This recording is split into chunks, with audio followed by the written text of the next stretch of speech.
representative to NAR's Broker Engagement Council. This is our first Zoom of the year, and hopefully we have some good information for y'all. We're going to get started with Claire Trokey. She is the Legislative Director for Congressman Steve Scalise. I can tell you this topic got added because I got lots of questions when I was in the Bayou region about risk rating 2.0. Are there any changes coming up? What do we need to know? So I'm going to let Claire share what she knows with us. So Claire, welcome to our meeting. Fantastic. Thank you for having me. And I know that I've talked with some of you in the past. Additionally, we've had some participants in roundtables that the congressman has done on NFIP. So for NFIP, this is one of our main focuses this Congress for Mr. Scalise.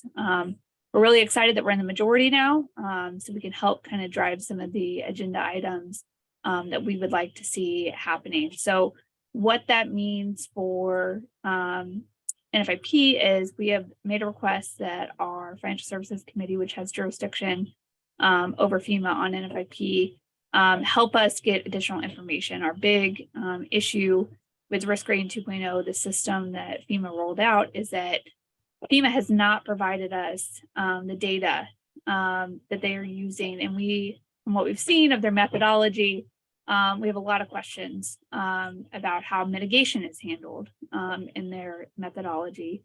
We've been able to poke holes in the levee database that they're using.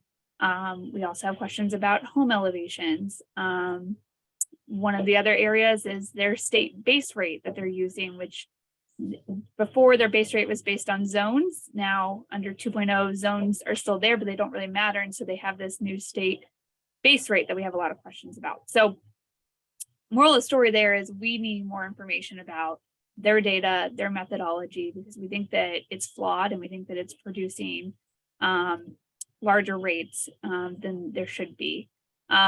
But FEMA has refused to answer our calls for that. So now we are going to use our committees to help us get additional information. Because on our end, our ultimate goal is to have a 5-year reauthorization of the NFIP program.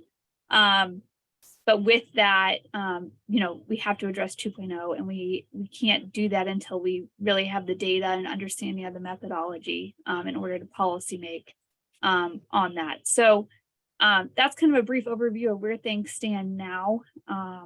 Happy to answer, particular questions on that. What we, want to see in a 5-year reauth, what we think will come of 2.0. Happy to kind of dive into all of that. So I'll turn it over to you guys and happy to answer any questions. Well, I think one of the things I heard in HOMA, the biggest issue is that they're seeing the rates double and triple, and that's at a monthly level.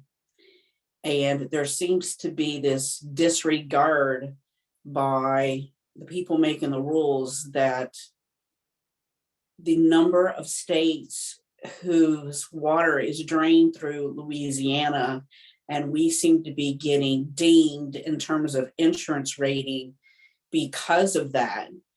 So, maybe those people upstream should also be paying more because we're taking on their water as it flows down the Mississippi through all those tributaries. Yeah, we completely share those concerns, and it's also, for us, it's an education. A lot of people don't understand Mississippi River and the levees in our state and kind of why we're in the position that we're in. But the big thing for us is Louisiana does a great job of raising these issues, right? Our delegation is very aware of what's going on with Risk Rating 2.0, about NFIP. That is not necessarily reflected across the country. And so in order for us to kind of policy make on this, we really need to do an education of other members across the country. If you take our subcommittee chair of Housing and Insurance on Financial Services, he's from Ohio, right? He has the same amount of policies in his entire state as we have in 2 of our parishes. So that's what we're dealing with in terms of really bringing people up to speed about what's happening under Risk Rating 2.0, and especially the impact that it has on areas like Louisiana. And we're hearing that too. So we've been gathering policy examples to kind of walk into some of those meetings and say, you know, here's what we're facing. This person has an elevation certificate and they're still getting a $5,000 full risk rate. And behind me, I have accordion binders filled with NFIP policies and different texts and stuff, and that's just half of it. So, you know, every day we're working on this, and I think that we have finally gotten to the point of people who have been calling for Risk Rating 2.0 understanding that there's flaws. The levy database is a very easy example for us to point to, and so we're making headway now of people understanding that, you know, this system is based off of data that we just think is inaccurate. Now FEMA disagrees with us, but at the end of the day, as long as we can get Congress educated on that, that will allow us to be able to policy make and do the things that we want to do on it. The big issue is that FEMA has rolled out this system already, and so, you know, communities are facing this. The other side of the coin is you have some states, interior states, that have lower rates because of Risk Rating 2.0. So that's kind of the thing that we're dealing with in terms of talking with other members on this matter of kind of what's the best step forward. Are you hearing anything about the increase in numbers of people who are not renewing their insurance because they're not mandated to do so? Either they don't have a mortgage on their house, or maybe they're in an area that's not deemed high risk, so they're just taking a chance because the rate went up so high. Yeah, no, that's a great point. You know, another area where Louisiana's really good is our bankers are really good at enforcing, you know, the mandatory requirement, federally backed mortgages. You know, I think we've seen in other states that's not always the case. So we're examining that. But yeah, if you look at the raw data that FEMA has online that's publicly available, you can see that there's been a drop in policies. And some of that was happening before Risk Rating 2.0, but you can see a pretty dramatic, in my opinion, drop in policies. And that's a problem for program solvency, and especially a problem because we don't have a private market, right? And so the solvency of NFIP is really important, and it's important for a number of reasons. But affordability for policyholders obviously is a big one.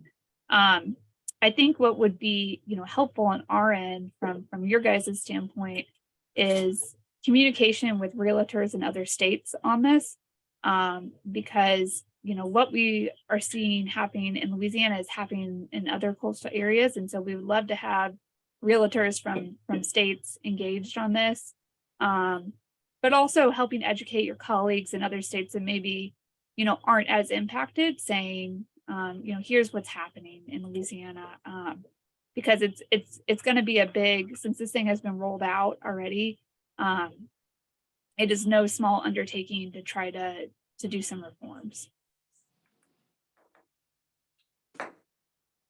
I'm not gonna monopolize time. If any of you other guys have questions, comments, thoughts.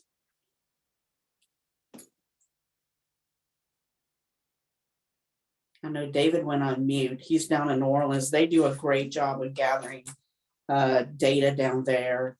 Christina, are y'all seeing anything in Baton Rouge that you're concerned about? I know y'all are dealing with stormwater plans right now.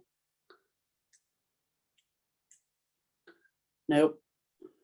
Sorry, I was trying to unmute myself. I mean, we have the same issues with we're not as bad as the New Orleans area, but with the NFIP, that's something we fight. I was fighting with it today with, you know, it's really affecting our buyers for sure with the costs and stuff like that. So.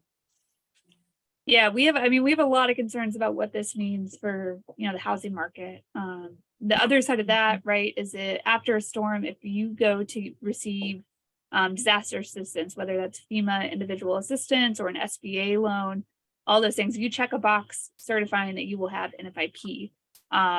So if you're a policyholder that, you know, got assistance, certified that when you got it, have an NFIP, but now it's unaffordable for you and you drop it, what does that mean for the next storm? What does that mean then for, housing in the area?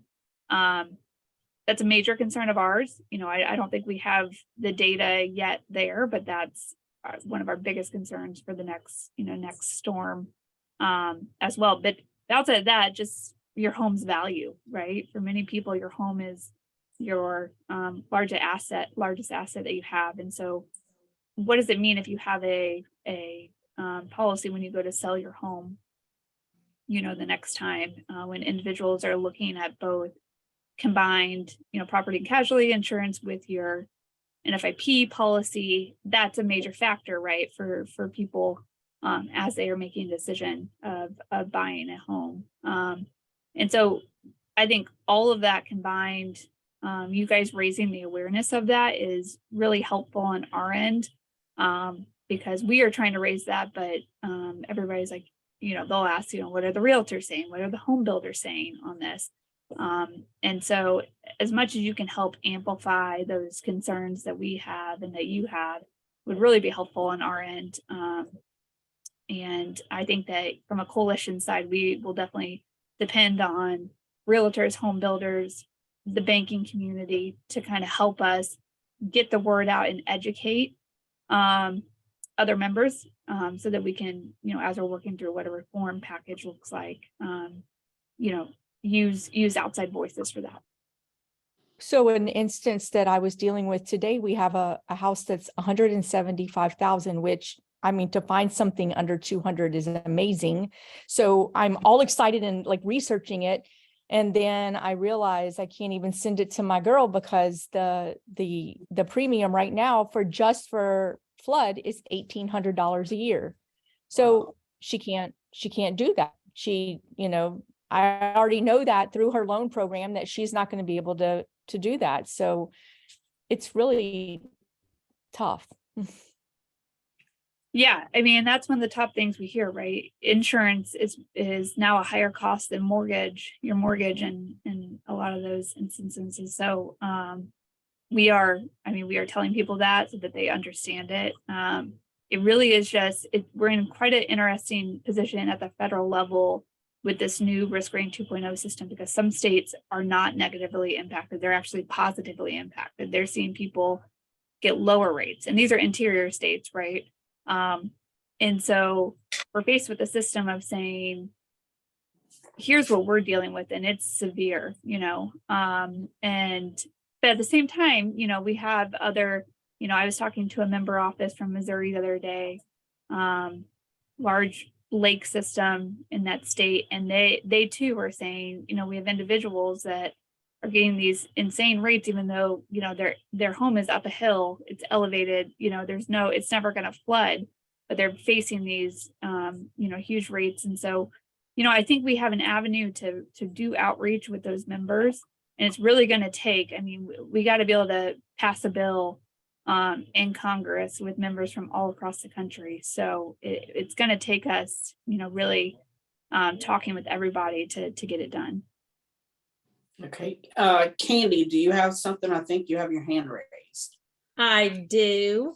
Claire, thank you so much for this information. And I know I'm skirting a little bit past NFIP, and I don't want to beat a dead horse, but we've heard, and I've asked this for many years, is there any teeth to a disaster plan that would cover flood, fire, earthquakes, all the things that pretty much every state, tornadoes, every state in our country is going to have to deal with? There'll be very few in states that don't have natural disasters.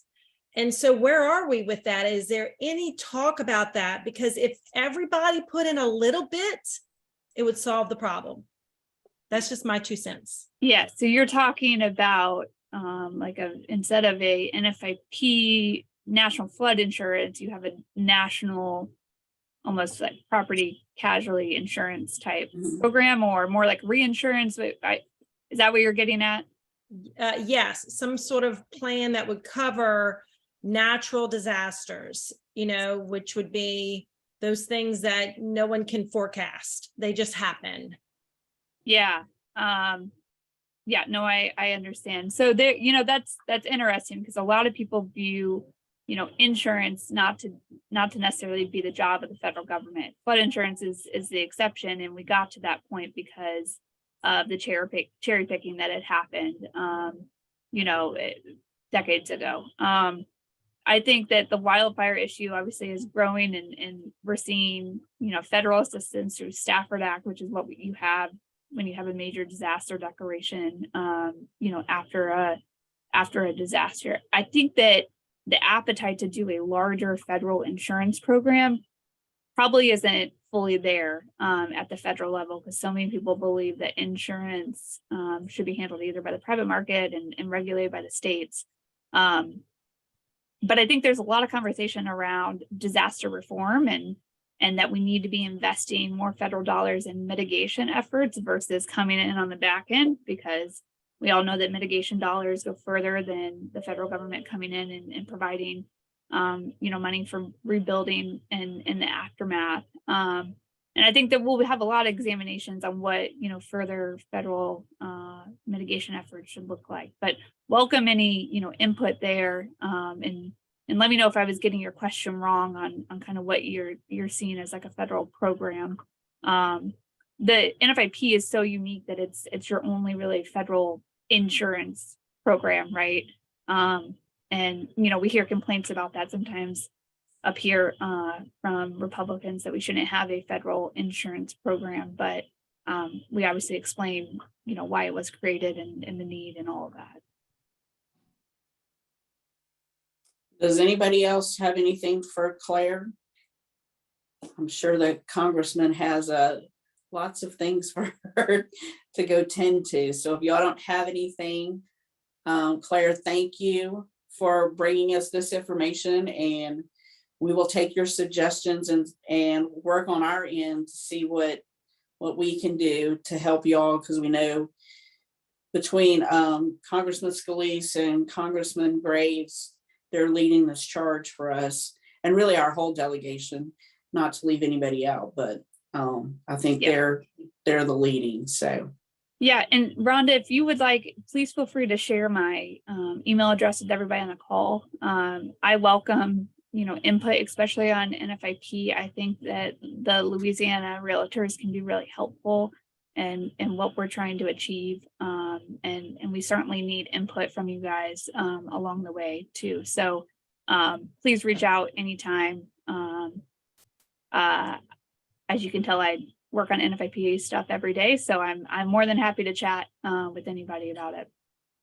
great. Well, thank you again. All right, and we're going to switch gears now. We have Summer Meir, who, of course, is our director of LREC. I know that's not your correct title, Summer. Along with Tom DeVilliers, who's the executive counsel and deputy director, and I believe Jeffrey, who's the current chair of the commission, is also on with us. They're going to bring us some information about the new fingerprint rule. And of course, there's a lot of discussion lately amongst brokers of when do I have to have a branch office? As I scale my office back, my agents are going out on their own and leasing space. And does that form a branch office? So we're going to let y'all kind of give us some guidance there as well. Okay, thank you, Rhonda. Yes, Summer Meir, Executive Director for the Louisiana Real Estate Commission. So I will go ahead and start off with the questions regarding the branch offices. So we actually have received a number of questions lately at our office regarding whether or not sponsored licensees are allowed to have their own separate offices. So anytime if a broker is conducting any business at more than one place of business, that branch office does have to be licensed with the Real Estate Commission. So if this is an office that's established by a broker or by a sponsored licensee that's conducting any real estate activity at a separate address other than the registered address of the broker, wherein they're using that name. So if there's a sign out front, or if they're using advertisements that have the telephone number and that address, then that does have to be registered as a branch office. it's as simple as doing a form. We have a branch office form located up on the website. The fee for that is a $45 fee, which does have to be renewed annually. And that office does have to be under the management of the sponsoring broker, but there also can be a designated branch manager, which has to be a broker as well. Any kind of complaints, if there's anyone that ever has any complaints, we would like to hear. This has been, like I said, an issue that's come up before us. So if anyone has any complaints or any concerns, questions, I would love to hear from you guys so that we can give those back to the commission for further discussion. If you have any questions now, I'd be happy to take those. Or if you have any specific questions about how you go about registering a branch office, I'd be happy to answer that as well. Rhonda, I have a quick question if I could jump in. Sure. Summer, this is David Fabre. I'm with Ladder and Bloom. Yeah, hey, David. Hey, is there a requirement to have a landline at each of those offices? I know that there needs to be a way for the public to get in touch with the broker, but can you talk a little bit about that, about how we handle landlines for branch offices? I have agents who are wanting to go off and do this. Yeah, so I'm pretty positive there's nothing in the law, the rules that say it has to be a landline. It just has to be a number that is registered with the commission that can reach the broker. So if you have if you're working on a cell phone, it just has to be able to go back to the broker if you're going to be using that number for advertisements. Got it. So it could be like a Google phone that comes straight to me or something like that if they're not using this to generate business. Correct. Just needs to be able to reach the broker, and it has to be registered with the real estate commission. Right on. Thanks, Summer. Yep. Any other questions about branch offices or salespersons that may have those, or they do have to be under the supervision of the sponsoring broker, or as well as an associate broker that is designated for that branch office. And again, I will put my email address here in the chat shortly. That way, if y'all do have any concerns or questions that you want brought to the commission, please feel free to email me at any time. I'd be happy to answer any questions that you have.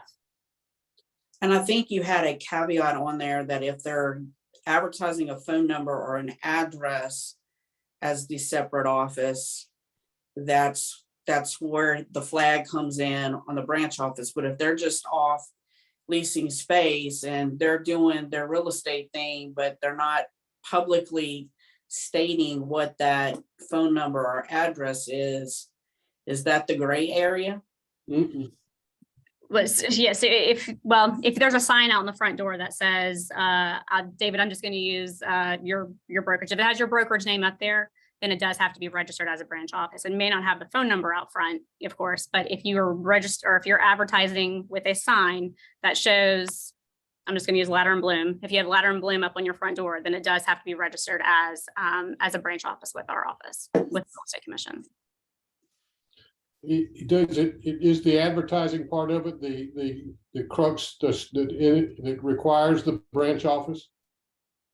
Yes, within our law, it does state, yes, that wherein the name and telephone number of the broker or agency is advertised in any way. And if you're conducting any real estate activity at a separate address from the registered address of the broker. But if they're conducting real estate activity, that also requires the branch office license? Yeah, Tom, do you want to jump in here? I don't want to speak out of yeah, sure. As not an attorney, sorry. Yeah, Tim, this is so for any attorneys on the call, it's the citation is 37-1444 for the statute. And then Title 46, part whatever that Roman numeral is, LXBII.2301. It specifically says where the name and the telephone number of the broker or agency is advertised in any way. So if you stick somebody in a dark closet at the back of a commercial warehouse and they don't do anything to interact with the public, but for shoot off emails, and we get that complaint, I'm very likely going to dismiss that. But at the point that they're using broker team group names and all this, or, using that Ladder and Bloom, logo out front, then that's where you're going to have a rule violation. But again, I'm trying to make a distinction between real estate activity, which is defined in our rules. That rule, if you go look it up, it specifically says that activity, but also advertising or using the name of the brokerage. And so So- it's a conjunctive requirement, not separate. I believe that is correct. Yes. Okay, thank you.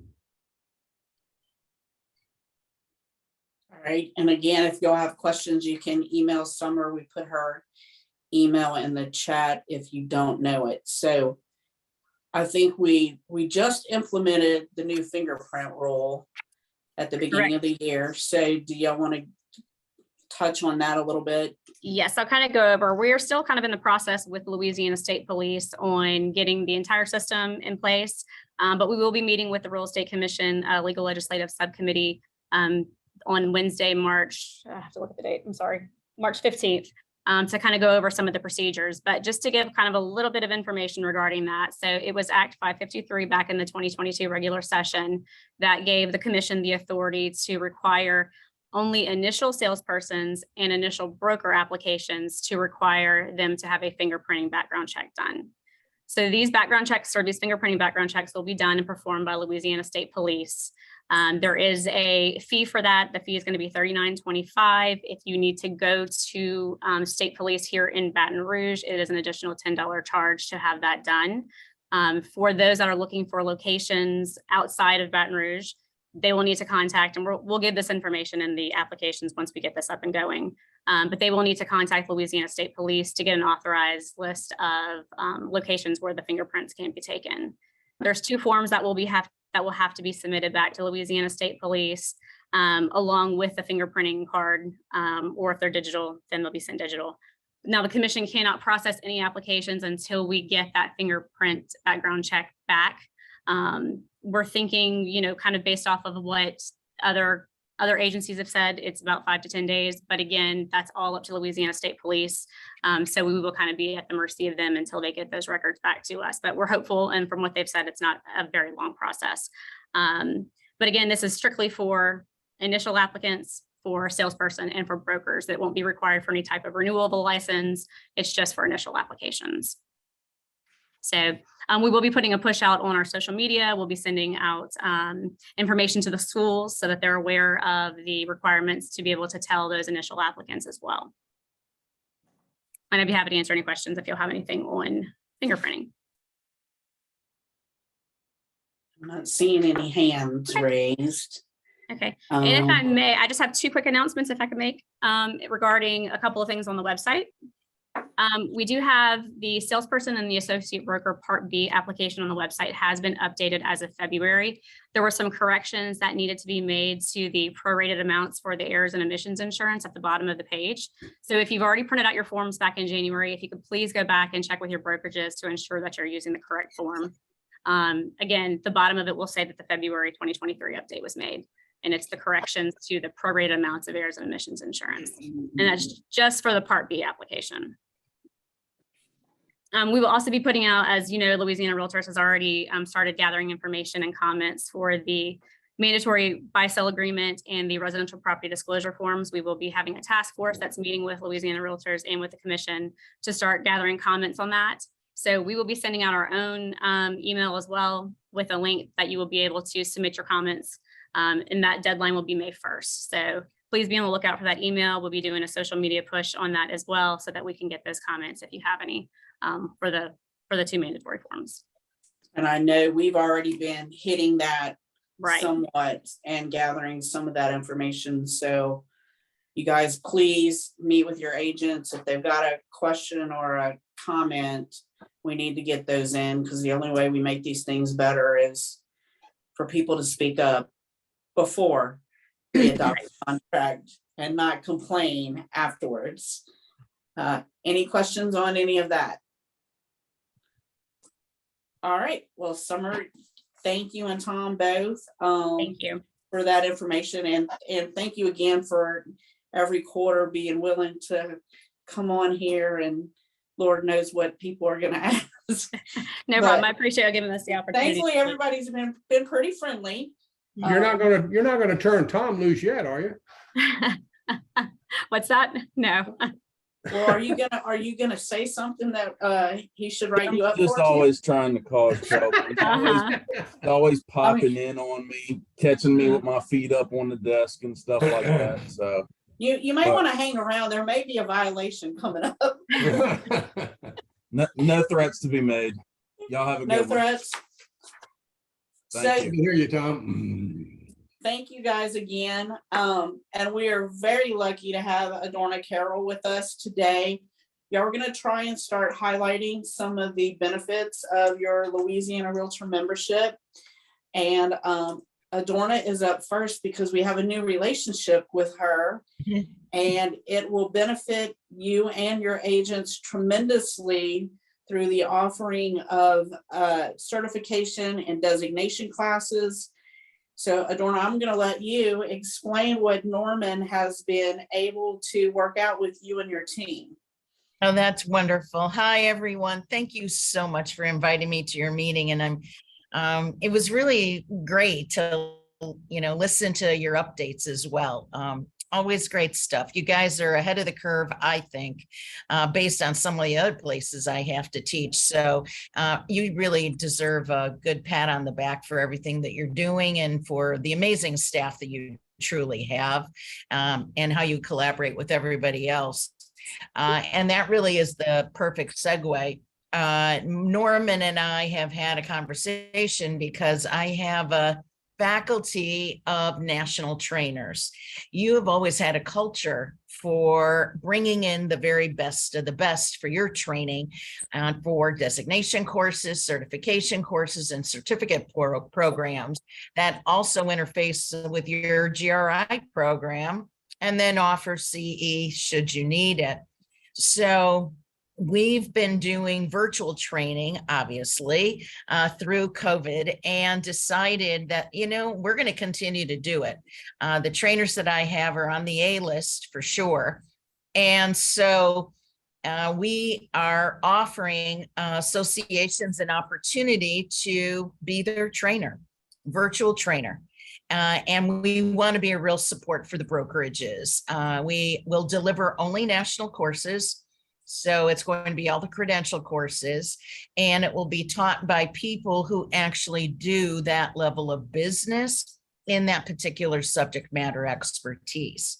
So if we go to the website for a moment, I'm going to show you what we offer. And we would love to train your agents. And so this is the library. If we can go right to the front page, I'd like to show them. Right on the front page, you can see the calendar of virtual courses. So when we click on that, we do offer the credential courses, and we're just going to scroll down. We just did the real estate professional assistant, which was a 2-day course.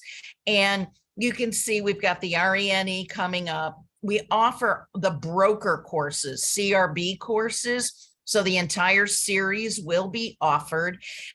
And the SRS courses there, ABR is what I'm doing for you guys specifically. That's going to be Louisiana specific on March 13 and 14. And then as we kind of go there, you're going to see that we offer early bird prices because we encourage people to sign up early. The later you wait, the more it'll cost you. I think fair is fair for everyone here. But we're going to do our best to make sure that you can sign in and get a good value for what you're doing. And this particular course is a 2-day course, and we will be teaching it over 2 days. So I will be taking care of that, and we will do, a full day there on each day, and it will be in a meeting format. And I am going to comply with, obviously, whatever CE components that you have, so that we can be very respectful of the rules and regulations that you have in place for being on camera the entire time. And I'm going to be making sure that everyone is dialed in properly and focused and on the material so that you can get the very most out of what you want to do. If we just scroll back, I'm going to give an idea of some of the other things that we're doing. Right now, we're also running the Right Start. We have an onboarding program if brokers want to collaborate with us for new agent training. And it is one session for building your business, one session on the buyer side, one on the seller side. And we divide those up so it makes it a little easy for people to beam in. And, you know, clearly the time of day that we're teaching is geared toward the continental United States. So we will start this course, you know, a little later in the day.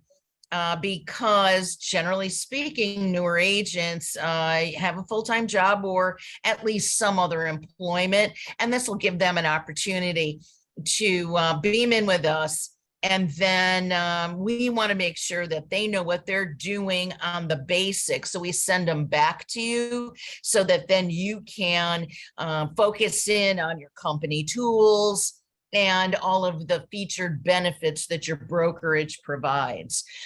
So each of the courses will offer, you know, scaled payments. The earlier they sign in, the cheaper the price they're going to get. I mean, really, that's just it.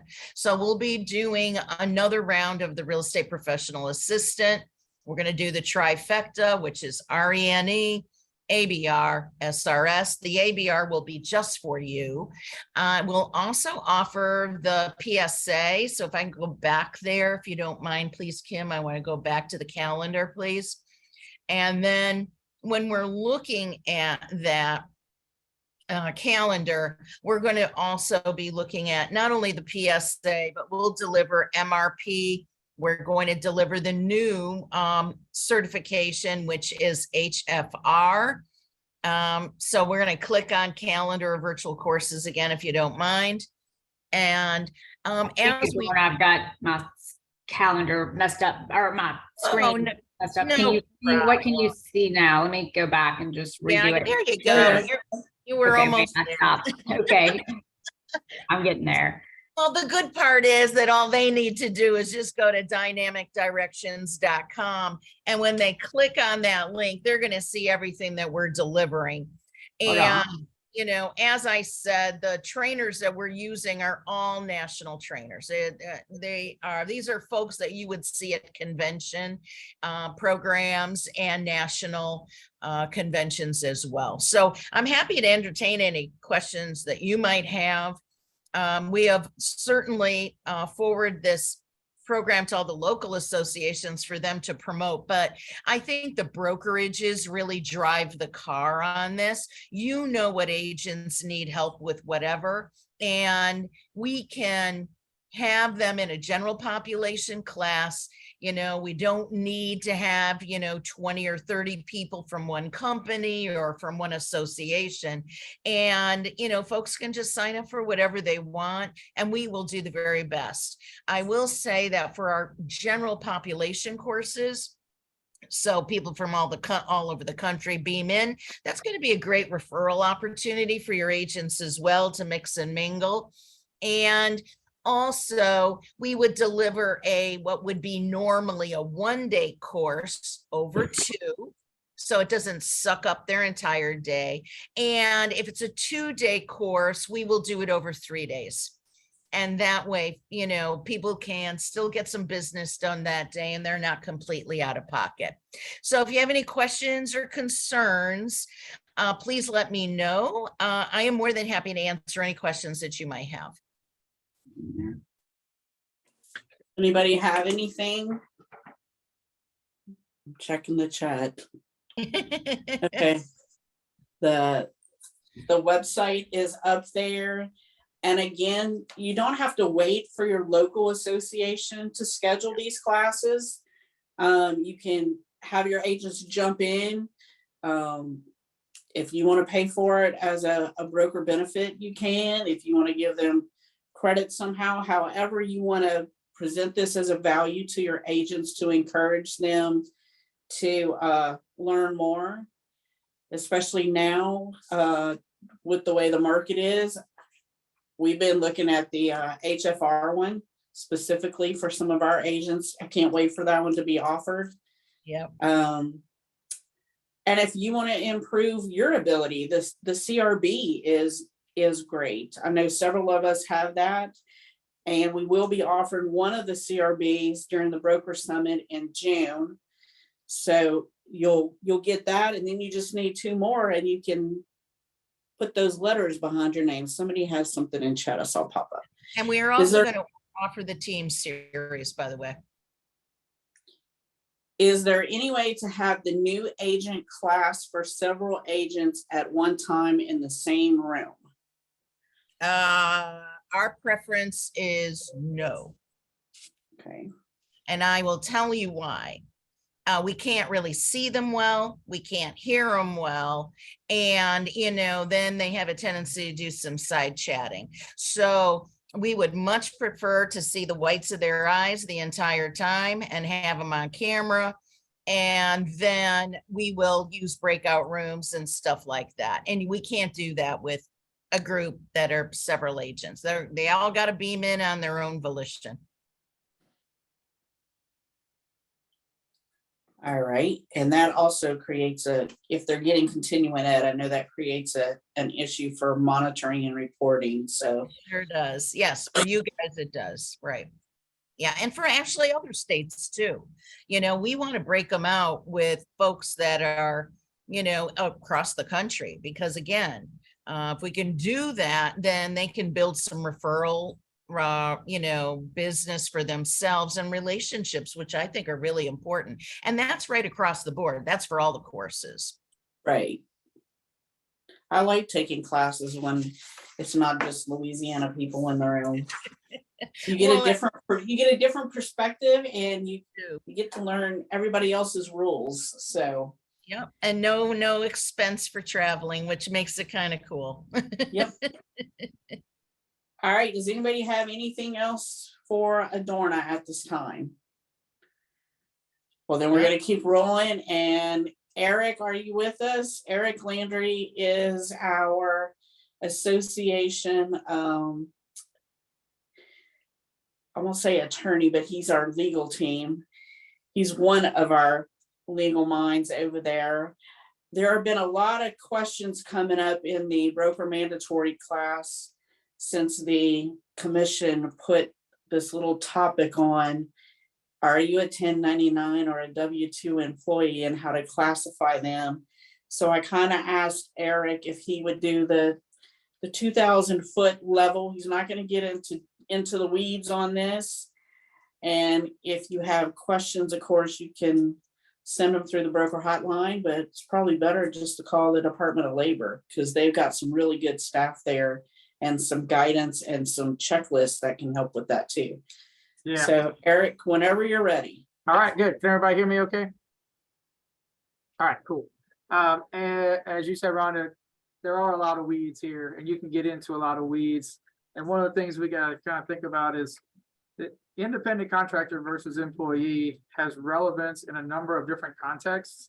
So one of them is just purely tax, how you pay someone and how that's categorized for tax purposes, meaning do you withhold from that person's pay the typical things that are withheld for a W-2 employee like FICA and Medicare and all that kind of stuff, or not. And how is the payment to that person treated? You issue them a 1099 as opposed to a W-2. So there's a sort of IRS context of an independent contractor versus employee. And the good news is that the IRS has a specific sort of exception for real estate agents and kind of recognizes the fact that this industry is somewhat unique. And if you're a real estate agent working for a broker, that it's kind of, as long as you comply with some basic premises, you are considered to be an independent contractor for tax purposes. And that's really not all that much in dispute. And I can give you the site if you want, but it's a federal statute from the Internal Revenue Code that addresses this issue. And so that's one issue, right? Is the tax treatment and all that goes with it.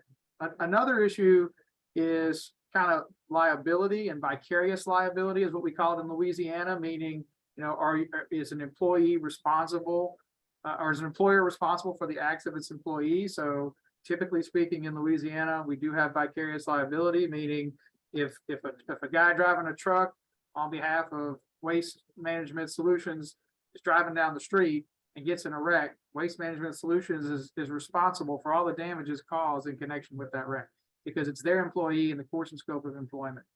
So one of the other issues we got is that kind of liability about what agents might be doing out, and that could result in liability for the broker. So that's kind of a second arm to all of this. And then you've got Fair Labor Standards Act, which is another federal law, which has to do with compensation and how you compensate employees versus independent contractors. So Fair Labor Standards Act, you have to pay employees hourly or salary if they're what they call exempt. And then you got to pay them overtime, and you've got to do all these things if they're an employee. If they're not an employee, those rules don't apply. And so there's importance, obviously, in making sure that if we want to categorize someone as an independent contractor as opposed to an employee, that we follow the rules. So that gets us into kind of what the rules are, for those purposes. Number one, Louisiana has a statute under the real estate licensing laws that dictates that real estate agents are independent contractors. And it says they will be an independent contractor of the sponsoring or qualifying broker for all purposes and shall not be an employee if all the following conditions are met. So first of all, you got to be a licensee. You just got to hold a license. That's simple. Substantially all of the remuneration for the services performed is directly related to sales or other output rather than number of hours worked. And so you'll see that kind of carried on for other purposes too. If you're paid based on a commission, strictly commission, you sell and you get a percentage, that's the way to do it in an ideal world, so that you're not creating this thing where you're paying them for hours worked regardless of whether or not the sale closes, or regardless of what the payment amount is at the end of the day in the sale. If you're paying someone on a truly commission basis, they're more likely to be considered an independent contractor. The last requirement is there has to be a written agreement between the licensee and the qualifying or sponsoring broker. And that's really the only three requirements for state law purposes, for real estate licensure purposes, in order to be considered an independent contractor versus an employee. So this has limited, sort of purpose. It deals with the real estate licensing rules. It doesn't deal with the Fair Labor Standards Act, and it doesn't deal with the Internal Revenue Code, but it is helpful to make sure you comply with those three basic things, so that under state law, you can make the best argument that, yes, I am in fact an independent contractor, or a broker can make the argument that their agent is an independent contractor. And so you've got those issues. Then when you kind of look out into the bigger world, you've got federal regulations and federal rules, and there's been actually quite a bit of change. The Department of Labor, when Biden took over as president, essentially tried to repeal a Trump rule that limited the analysis that about whether or not someone was a contractor or not. And rather than have a 2-factor test, now they've proposed a 6-factor test. And there's 6 factors that the federal government would look to, and this is primarily for Fair Labor Standards Act purposes, to determine if you as a broker should have been paying this person a wage or a salary, if you should have been paying overtime, or otherwise complying with the employment rules related to compensation. That's the primary areas that these rules would try to address. And the risk here is that an agent who works for a broker is, for whatever reason, leaves the brokerage, goes out and feels like, hey, I wasn't paid properly, and they file a complaint with the Department of Labor saying I was an employee, they violated the Fair Labor Standards Act, I should have been paid overtime, I should have been paid for my time, should have been paid hourly, whatever the claim might be. There are some significant penalties. Not only do you owe back wages, but if you found to be in breach of the Fair Labor Standards Act, there's major penalties that can happen. So this proposed rule, which has not been adopted, as Kim noted in the chat, takes into account other factors. One of which is opportunity for profit or loss depending on managerial skill. So the question is, can you make more or less depending on how good you are at your job, essentially? Number 2 is investments by the worker and the employer. So this one kind of goes to some of the other factors that NAR often sort of espouses, which is, are you, as the independent contractor, required to buy your own tools and equipment for your job, meaning a computer, laptop, iPhone, iPad, whatever it is that you might need to do your job effectively, or your vehicle? Do you have to pay for your own insurances? All those things, typically speaking, broker's going to require the agent to pay for those things himself. And if that's the case, it's more likely to lead to the conclusion that the agent is an independent contractor, because they have to invest in themselves and in the success of the business themselves, rather than the employer or the broker in this case taking on all of those costs. The degree of permanence of the work relationship. What? Go ahead. Oh, Should be on. the degree of permanence of the work relationship is another one, which is to say, is this indefinite? Is it definite? Does it have an employment term? Does it have some set period of time or not? And typically speaking, an agent who's working for a broker can walk out the door and leave at any time they want to. They're not required to stay on for a period of time. So that tends to lead towards the independent contractor type relationship. The extent to which the work performed is an integral part of the employer's business. So yes, agents are an integral part of the broker's business, but there are other agents available to do similar tasks. So if that person left, would they be able to continue? The answer is yes. And then skill and initiative is the final factor that's being considered in this new rule, proposed rule. Again, it's kind of similar. It's do you have specialized skills that you're applying that are not just typical employee come in and do what the employer tells you to. So that's the new proposed rule under the Department of Labor that again would have effect on Fair Labor Standards Act type of issues. The National Association has an entire page on their website dedicated to these issues. Some of the things they suggest, and I know this was one of the questions that Rhonda included in her original email to me, was, whether or not you can have people be required to attend meetings at a certain time on a certain date at a certain place. And their recommendation is do not do that. Do not require people to be at the office at 9 a.m. every Monday for a sales meeting, because that tends to indicate that you're controlling that individual and determining how and when and where they do their job. So what the government would look at if they were questioning this is what degree sort of independence and flexibility an agent would have in deciding how, when, and where to do their job. If the broker exerts too much control, then they could be determined to be an employee. Unfortunately, there's not a bright line test here. There's not, if you do this, you pass the line. It's sort of an accumulation of factors about what level of control. The others that the NAR lists is requiring workers to perform services during set work hours. So again, if you tell a broker you've got to show houses between 9 and 4 a.m. on every Thursday and Friday, that could be a problem. Requiring that they perform the services at a specific location, so making you go in and man the call center at the brokerage office could be a problem. And I know these are things that some people do. It doesn't mean that you automatically are outside the realm of an independent contractor, but again, indicia of that level of control is a problem.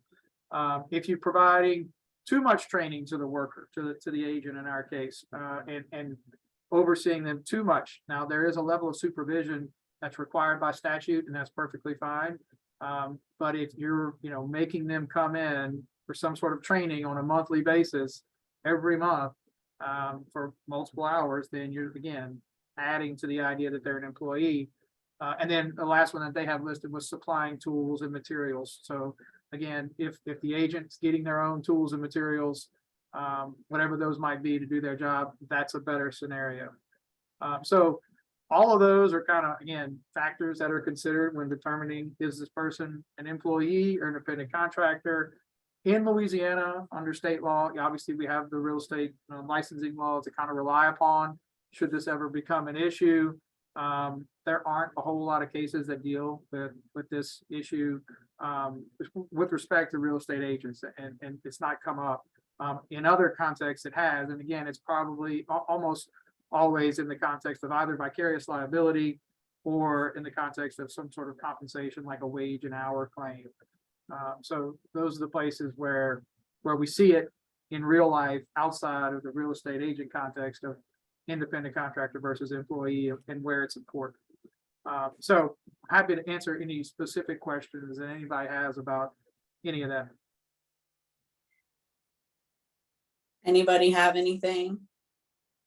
We all love labor stuff, right? And I think that most of the questions in the class and where confusion can begin is with the assistants and teams who have assistants, and is the non-licensed employee of the team an employee of the broker? And that's where those lines are getting crossed and skewed and grayed. And Yeah, what does the broker need to do to make sure everything is done properly? So yeah, and that one's not as clear because, you know, I know you mentioned like closing coordinators or transaction coordinators, and I think that's kind of becoming the norm, is to have someone in that role. And the question is whether that, you know, that may be a licensee or a non-licensee. It may be somebody that's actually a W-2 employee of the broker. And I think it would depend on how you compensate that person, right? Are you paying them for every closing you get paid $200? Or are you paying them by the hour? Obviously, if you're paying them by the hour, they're most likely going to be considered an employee. If you're paying them by the closing, it's possible they have, because they're not necessarily the ones creating the closing, so to speak. They're just being told, be there and handle this, and you'll get paid. Which, again, it doesn't mean they're necessarily an employee as opposed to a broker, but you've got less control as a transaction coordinator about whether the closing is going to happen or not. It's kind of just an assignment to you that there's one coming up and I need you to handle it. And again, it comes down to level of control. How much are they telling this transaction coordinator how to do their job, when to do their job? Do you have to be in the office from 8 to 5 on Monday through Friday in order to do your job, but you're still getting paid, you know, by the closing? If it's not the case, then yeah, you got a good argument that they're an independent contractor. I think when I've heard that the job roles and duties of that person described to me, and I know it's probably different for everybody, it looks more like a W-2 employee to me. It looks like someone who gets paid by the closing, but at the same time is kind of told, all right, here's the next one, go do it. Here's how to do it. They answer to someone. They are directed on what to do. They are, you know, pretty closely supervised by someone involved with the transaction. And maybe I'm wrong on that, but that's just my impression. all right. All right. Is everybody good on this? And we know how to send things through the broker hotline. Yeah, and we've answered some question on this. We had a question about car insurance and whether or not, you know, most brokers require that the agent carry car insurance. Should you add the broker as an additional insured on the car insurance policy? And to be quite honest, I was surprised when we did some research that we did not find any cases involving real estate agents where out on the road driving and they got in a wreck and someone sued their broker. Now that doesn't mean it never happened. It just means there was no reported cases where it became a fight to the point where they litigated it up to an appellate court level. So that was one of the issues we tried to address in a previous hotline issue. Great. I had a couple of clarifications for Eric. Go ahead, Tim. Possible. If the brokerage or broker is not paying the transaction coordinator, but it's hired independently by the agent, the brokers can't be an employer, can it? No, I agree with that. If they're not compensating them in any way, supervising them in any way, I just don't see how they'd be considered an employee of the broker. Seemed like it was kind of rolled into broker authority as opposed to actual payment. The second thing about your auto insurance is sometimes you'll find, particularly in policies I'm familiar with, that the policy will exclude doing business in that vehicle unless you have a particular coverage, and that's the coverage I'm more worried about for the agents than whether that insurance, whether there's a claim against the broker while an agent is driving. Right. Yeah, you got to make sure you have the right coverage so that you're not excluded. Like you said, if you're using your vehicle for commercial purposes, right, in the context of doing your job, you may be excluded from a typical auto insurance policy that is meant to cover, the commute to and from work, not the conducting of commercial operations. So that's certainly true. Okay. Right, and I would say, Tim, as the broker, it's our responsibility to make sure our agents know that if they're hiring a transaction coordinator, that they're doing all the proper reporting, whether it's, remitting those quarterly withholdings and filling out all those forms and getting the W-2s issued. I think we owe it to them to make sure they know they have some responsibility for that person that they've hired. Yeah, they need to know the difference between an independent contractor and an employee, because they can easily jump over that line without having any idea of it. Correct. All right, well, if nobody else has anything, thank you, Eric. As always, you do a good job of leaving it at a high enough level that we have a good understanding, but we're not down in the weed completely. We sort of have a safety net there. And so I'm not going to say finally, because we did save our president for last this time. We usually let them go first. But I wanted to make Tony stay on the whole time. I was going to stay on anyway. So for those of you who don't know, Tony Corner from the Southwest region is our president this year. So far, he's doing a phenomenal job, at least in my opinion. Somebody else may say something differently. So Tony, I'm going to let you talk about 2023 with LR and your poster and riding with the brands. Good afternoon. Thank you, Rhonda. And I want to thank all of you for letting me speak a little bit. So again, I'm Tony Corner. I am your 2023 Louisiana Realtor President. It's been a blast so far. I've made it 2 months without them kicking me out. So, or I don't think they have a countdown on a clock the days I have left. Well, maybe a few of them have that, but we've been working really, really hard. We're focused on our members and what we can do for them, and trying to meet all the needs. And when you plan out your year, you try to make things, do things that are fun and that would help the association to help them meet core standards, and get their associations together and make leaders out of some of the people. And I over the years, and I was president a couple of years in my local association, and sometimes it's the simple things that get people together, and you have a little fun with it, and then you can do good things. So one of the things that we have a calendar full of stuff this year, but the only thing I'm going to talk to you today is about our fair housing poster contest. I think this contest will do a couple of things for our members. It's a tool for you to bring your memberships together, and together for a purpose, for fair housing. It would help with NA core standards if you do things correctly. Bring your committees together and have them, once we get the poster, have them go out and deliver and go to the offices and do functions that are kind of required of us today's time.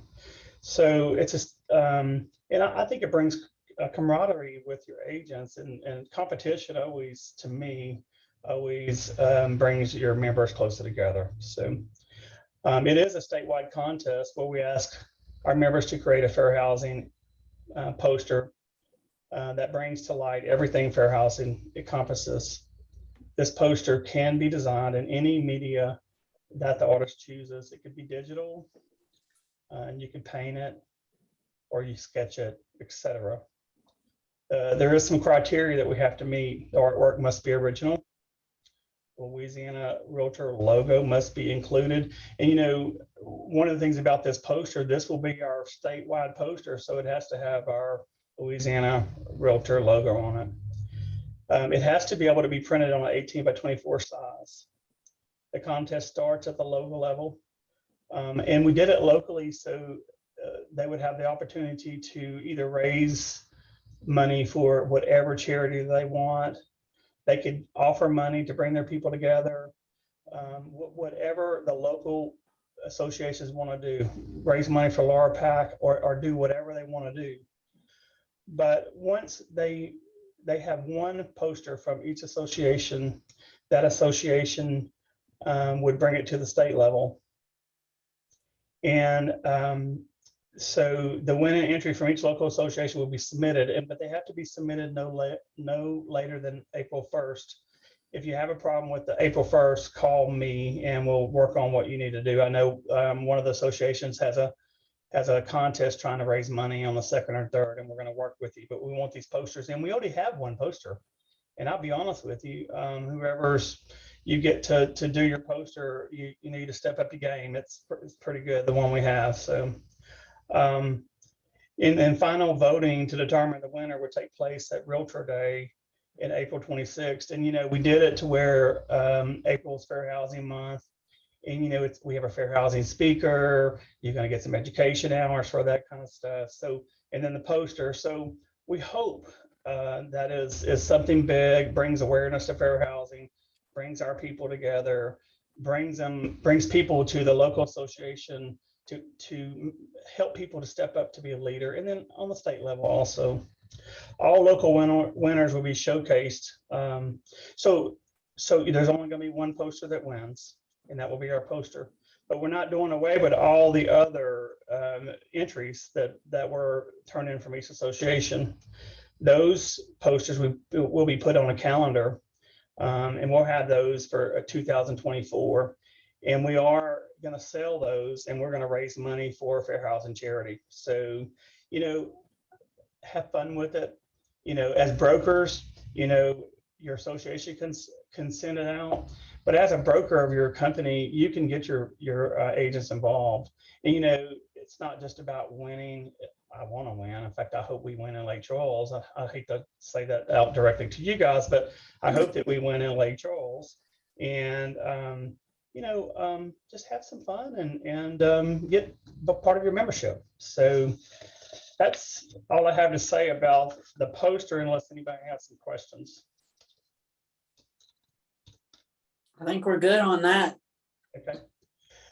So the next thing that I've been asked to talk about is riding with the brand. I'd like to talk about Kenny Parcell. He's our NAR 2023 president.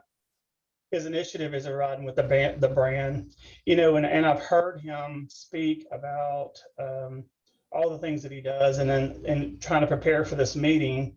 You know, I encourage you to tell all your agents, read up on somebody that's leading us. And if you read the website, if you read, I learned more things today trying to prepare for this. And he's a fantastic president, and he is doing fantastic things for NAR. You know, his message this year is that every NAR member should know that they are valued and their challenges are recognized at the national level.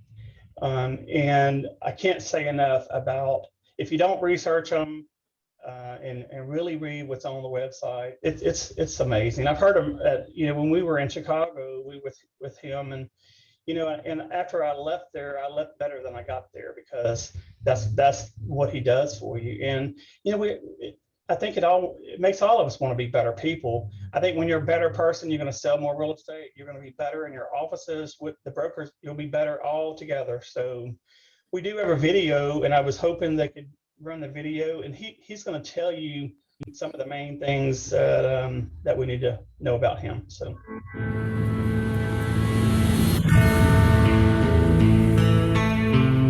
In the Old West, when a cowboy rode for the brand, it meant they had signed on to the mission and goals of the ranch owner. It meant they were committed and were a dedicated team player. It meant that they promised to protect the brand as though it was their own.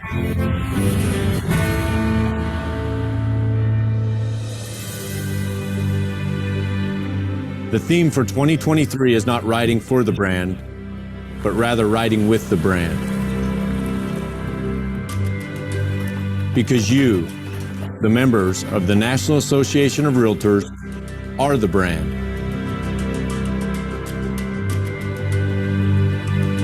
The brand is you, and the brand is us.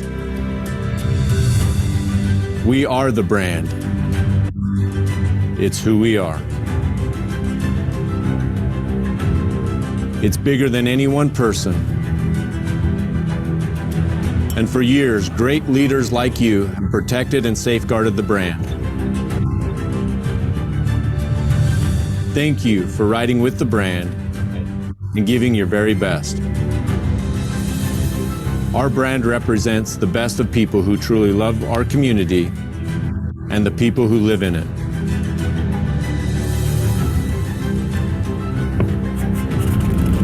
Buckle up. We're riding with the brand in 2023.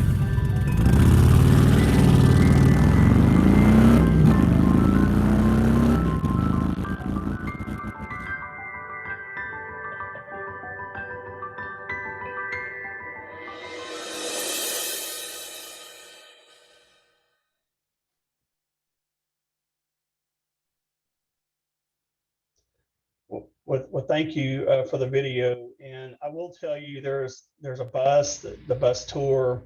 The bus will be with us in September when we're in Shreveport for the meeting in September. Along with there is a Harley Davidson that will be auctioned, or it's auctioning off now. You can buy tickets. The tickets are $50. You can buy 3 of them. Each person can be 3 of them. You have to be a realtor or work in an office as a real estate, your brokerages or with association. So you can, it's easy to do. You can buy your tickets. You can text RWTB to the number 41444, or you can visit www.nar.realtor/riding. There's all kind of things on there. You can follow the bus and follow where the motorcycle goes. And, of course, I will say it again, I want to win. I already have my 3 tickets. So, good luck to all of you. And again, thank you for letting me talk to you today. Anybody have anything for Tony? Let me see what's in the chat. I think it's just the web address. Yep. So the web address is www.nar.realtor//riding. And I will say this again, if you want to buy your tickets, you text RWTB to the number 41444. So let's get some tickets, boss. And by the way, all the funds go to disaster relief. So as a Louisianians, we should be supporting this. So it is going in that fund. So thank you. Well, thank you, Mr. President. And before we wrap up today, I want everybody to pull out their calendar, and I want them to mark June 14th and 15th and write Houston. Those are the 2 days we will have our broker summit. You're going to want to come in on the 13th. Lori will be getting information out on the hotel block. I think we're at the Omni near the Galleria. We are going to go to an Astros game. If you don't want to do baseball, you can go dining and dancing or shopping or whatever else you can find to do in the Galleria area. We have a great speaker coming in. Fortunately, he's not with Adorna's team, but it's Matthew Rathbun. He actually taught for the first time. There is a new certificate class on marketing the listing, and David and I were both in that class in Orlando. He's very entertaining. He's going to keep us up to date. He brings a lot of energy, and we hope everybody will sign up to join us in Houston. So just mark your calendar, go ahead and tell everybody you're out of the office. If you have topics or things that you want addressed on our second quarter call, please email me or Kim so we can get those speakers on tab. And if nobody has anything else, I will bid you all a good day and good luck with whatever you've got going on for the rest of the week, the rest of the month, and we will see you in April at Realtor Day in Baton Rouge. Thanks, everybody. Thanks, Rhonda. Thank you. Bye, guys. Thank you.